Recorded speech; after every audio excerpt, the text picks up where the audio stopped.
Hi, thanks for stopping by. Today we are going to explore the fun effects of watercolor without having to get out your paintbrush to get that effect.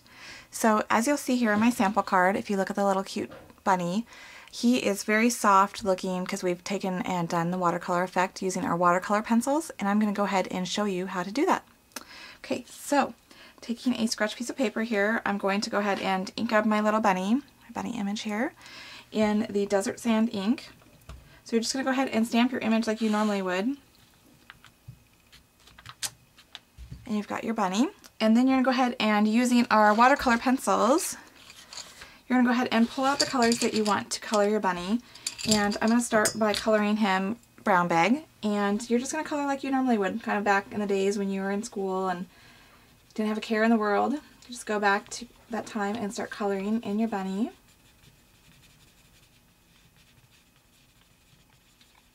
You can leave certain areas open so that you can go ahead and add other colors. Like I'm going to add some pink to his cheeks and his nose. So I'm just going to kind of go lightly around that area so that I can blend all those colors in. And get his hands. Okay, well, you get the idea. So then from there, what we're going to do is, I like to use our blending pen when I'm doing smaller areas, like on this bunny here, because I feel like I have better control. But as I'll show you in a little bit, you can also use a water brush to also get that same effect. So all you're going to do is you're just going to go ahead and you're going to take this blending pen and you're just going to color right over the area that you just colored with that pencil, and it's going to soften it out, kind of get rid of those lines that you saw from the pencils, and it just makes it look like you've taken a paintbrush and gotten that watercolor appearance.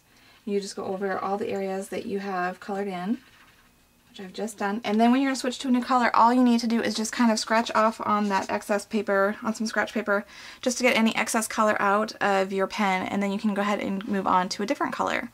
So it's as easy as that. Here you can see up a little bit closer. And so I'm going to just show you a couple other things that you can do. So that's one way that you can get that watercolor effect. But you can color with these pencils just as you would with regular colored pencils, and just have that dry effect.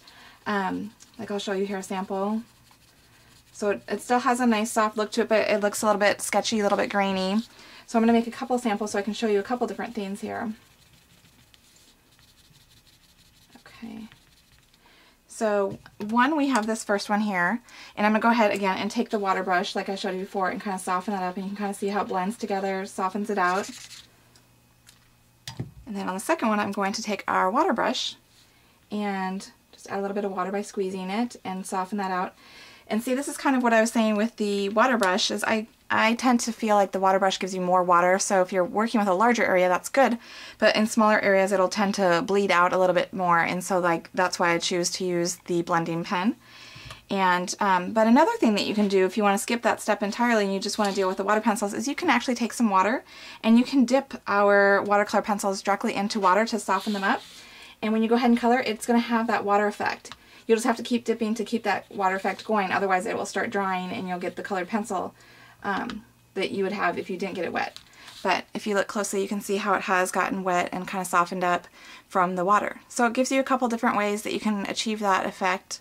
One, by using the blending pen. Two, by using the water brush. Three, dipping it into water to just directly get that effect with the pencil. Or you can just go ahead and color it and don't add any water to it, and you just have a colored pencil effect. So a lot of versatility and a lot of fun. Again, very simple technique. And I hope I've inspired you a little bit and you have fun doing some watercolor effects of your own. Thanks for stopping by.